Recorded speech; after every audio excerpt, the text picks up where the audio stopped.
first thing is always the communication. So the first thing that will happen before you start a remote interview is the email that comes. It says, hey, let's meet over Zoom, 15 minutes or whatever the interview process is for whatever company. For us, it's a 15-minute introduction interview where we actually mostly introduce the company to the candidate.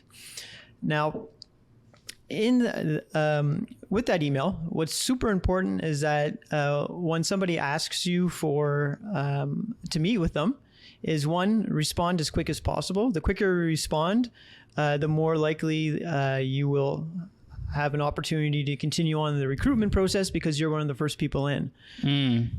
Second, and this is super important, is even if you are responding quickly, make sure that you schedule the appropriate amount of time for yourself where you can fully commit to the interview.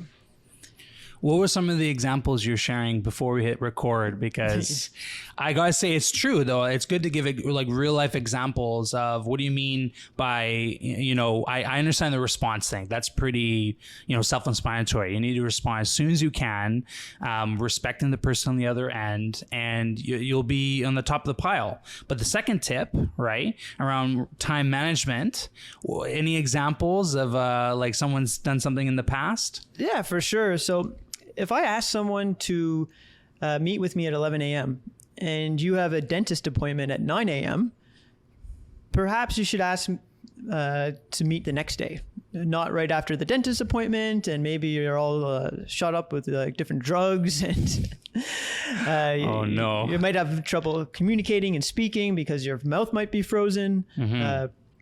There could be a lot of different things going on. Maybe also like you don't want to be having lunch while you're doing the interview. If you're hungry, make sure you eat before the interview, not during the interview.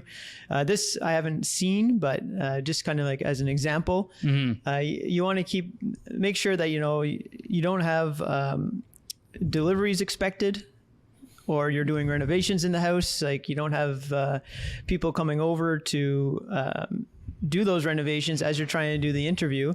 So it's really important to kind of schedule a block of time that 100% that you'll give full focus to the interview and not be distracted or distract the interviewer during the meeting. Now with renovations, I just have a question. If let's say you can't go around that, right? What is the best way to communicate that message? Like, is it just to be honest with you? Like, hey, listen, I know that there's construction. I'm very sorry. I can't get around it. What's the best kind of way to That's to it, exactly. that? You give the heads up to say, oh, sorry, I'm expecting a delivery. And then if the bell rings and then they got to get up for a minute and a half to go open the door, that's not the end of the world. But the key is communicating that and letting the interviewer know, like, hey, like this event might happen during the interview.